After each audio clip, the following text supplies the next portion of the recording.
অর্থাৎ একবার ডিফিউশন হয়ে যাওয়ার পরে একটা পারমাণবিক শক্তি আর একটা পারমাণবিক উপাদানে কনভার্টেড হয়, সেখানে গিয়ে সে ফার্দার ডিফিউজড হয়, সেখান থেকে আর একটা কণাতে কনভার্টেড হয়, এইভাবে কিন্তু কন্টিনিউয়াসলি চলতে থাকে।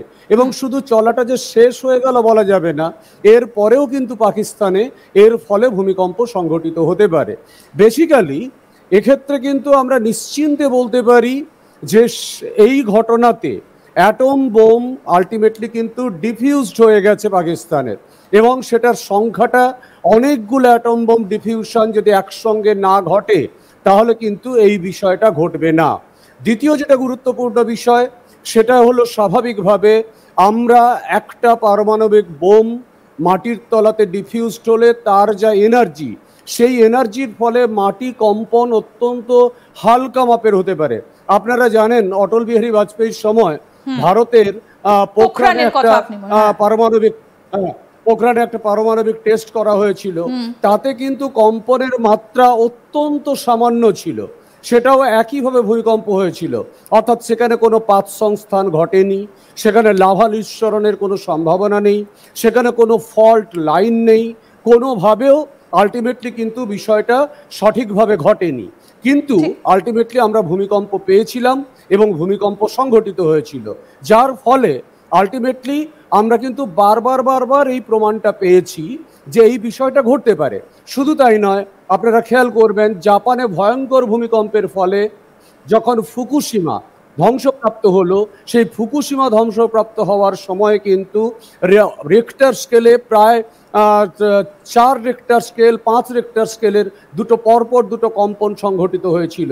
সেখানেও কিন্তু অ্যাটম বোম ডিফিউজড হয়েছিল, পারমাণবিক শক্তি ডিফিউজড হয়েছিল, এবং আলটিমেটলি কিন্তু সেই ব্যাপারটা পরবর্তীকালে প্রমাণিত হয়েছে যে এর ফলে এটা ঘটেছিল।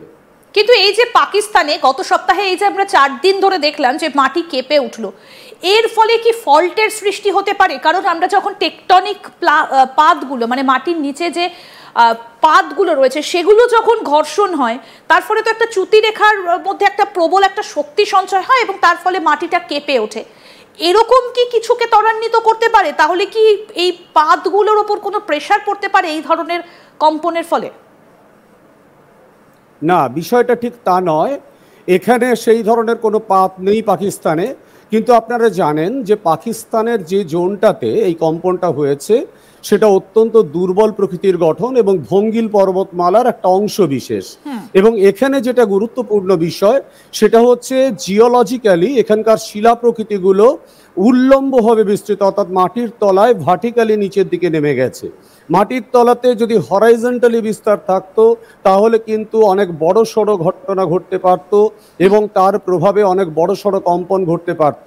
কিন্তু যেহেতু ভার্টিক্যালি এর বিস্তারটা বেশি, সেই কারণের জন্য মাটির তলায় সরাসরিভাবে এটা নেমে গেছে অনেকটা গভীরে, এবং 10 কিলোমিটার নিচে কম্পনের কেন্দ্র তৈরি হয়েছিল।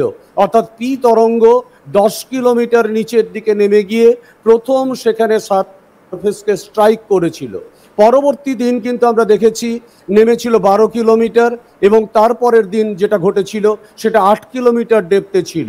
ফলে এর থেকে যেটা বোঝা যায় যে নির্দিষ্ট গভীরতার মধ্যেই চেন রিয়াকশনটা সম্পাদিত হয়েছে।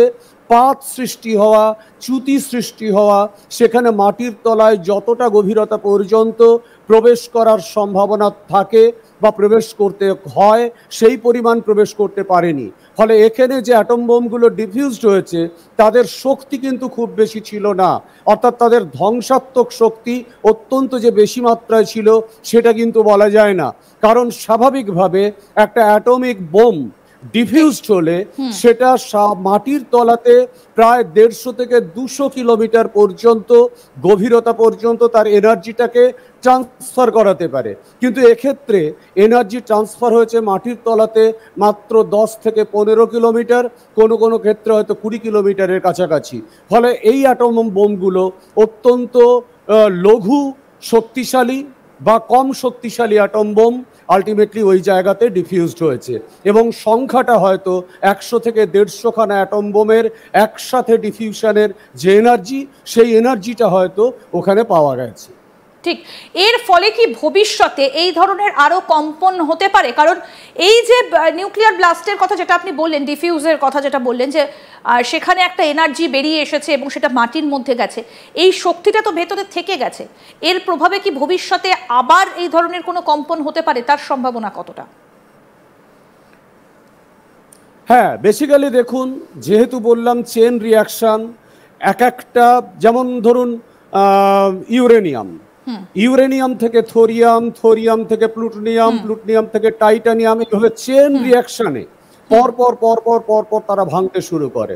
ফলে আবার এর পরবর্তী সময়ে কিন্তু এর প্রভাবে কম্পন হতে পারে। এবং শুধু তাই নয়, ওই অঞ্চলের মাটি থেকে হিউজ অ্যামাউন্টে এনার্জি কিন্তু ডিফিউজড হবে এবং এই অঞ্চলে প্রচণ্ড পরিমাণে নিউক্লিয়ার বিকিরণ ঘটবে এবং সেই বিকিরণের সংখ্যাটাও কিন্তু কয়েক হাজার বছর পর্যন্ত চলতে পারে। কিন্তু এই মানে এই যে ইয়েটা ঘটলো, এই যে ডিফিউশনটা ঘটলো, তার ফলে কিন্তু ওই অঞ্চলে নতুন করে আর কোনো ফল্ট তৈরির মতো সম্ভাবনা থাকলো না, কারণ বোম তুলনামূলকভাবে অনেক কম শক্তিশালী ছিল। দ্বিতীয় যেটা গুরুত্বপূর্ণ বিষয়, পরবর্তীকালে যদি ভূমিকম্প সংঘটিত হয় এই অঞ্চলে, তাহলে সেটা স্বল্প মাত্রায় ভূমিকম্প হবে, অথবা মাটির তলাতে নতুন করে আবার আর্থের নিজস্ব কোনো নিউক্লিয়ার এলিমেন্ট ডিফিউজড হয়ে গিয়ে সেখানে ভূমিকম্প ঘটাতে পারে। কিন্তু এই ভূমিকম্পের কম্পনে আর নতুন করে কিন্তু সেখানে কোনো বড়সড় মাত্রায় ভূমিকম্প সংঘটিত হবার সম্ভাবনা নেই। এটা কি আটকানো যেতে পারে? যখন এই ধরনের কম্পনগুলো হয় তখন কি এটা আটকানোর কোনো ব্যবস্থা হতে পারে? না, যদি মানে ডিফিউশনের আগে যদি চেষ্টা করা হয় তাহলে সেক্ষেত্রে কম্পনটাকে আটকে দেওয়া যায়। কিন্তু একবার যখন ডিফিউশন স্টার্ট হয়ে গেছে তারপরে কিন্তু আর সেখানে আটকে দেওয়ার মতো ক্ষমতা কারণ নেই। তার কারণটা হলো নিউক্লিয়ার এলিমেন্টগুলো ওখানকার মাটির সঙ্গে মিশতে শুরু করে দেয়। এবং শুধু তাই না, আপনাদেরকে বারবার যেটা বলছি, এটা একটা চেন রিয়াকশন, পর পর পর পর সেটা ভাঙতে শুরু করবে, একটা এলিমেন্ট থেকে আরেকটা এলিমেন্ট, আরেকটা এলিমেন্ট থেকে আরেকটা এলিমেন্ট, যার ফলে আলটিমেটলি কিন্তু এটাকে কখনো আমরা নতুন করে থামিয়ে দিতে পারবো না। কারণ যে হিউজ অ্যামাউন্টের নিউক্লিয়ার রেডিয়েশন এখন ওখানে হচ্ছে, সেই রেডিয়েশন যতদিন পর্যন্ত না বন্ধ হবে ততদিন পর্যন্ত কিন্তু এই ইনসিডেন্টস ওই অঞ্চলে চলতে পারে। বেশ, অর্থাৎ এই ধরনের একটা কম্পন হলে সেটা যথেষ্ট পরিমাণে ভয়ের। আমি আপনার কাছে একটু সংক্ষেপে জানতে চাইবো যে সাধারণ যে ভূমিকম্পগুলো হয় তার সঙ্গে এর তো একটা বেসিক পার্থক্য রয়েছে। তো পাকিস্তানের ক্ষেত্রে যেটা হয়েছে সেইটাকে তো আপনি বলছেন যে ভূবিজ্ঞানের ভাষা এটাকে আপনারা ভূমিকম্প হিসেবেই আখ্যা দেবেন, কিন্তু সেইভাবে যদি চ্যুতিরেখা বা কোনো রকম পাতের সংঘর্ষ না হয় তাহলে সেম কি আপনারা কি হিসেবে এটাকে বলছেন যে এটাও একটা ভূমিকম্প? না, বেসিক্যালি দেখুন, মূল যে এনার্জির কথাটা বললাম, আর্থের ইন্টেরিয়ারে পৃথিবীর অভ্যন্তরভাগে তেজস্ক্রিয়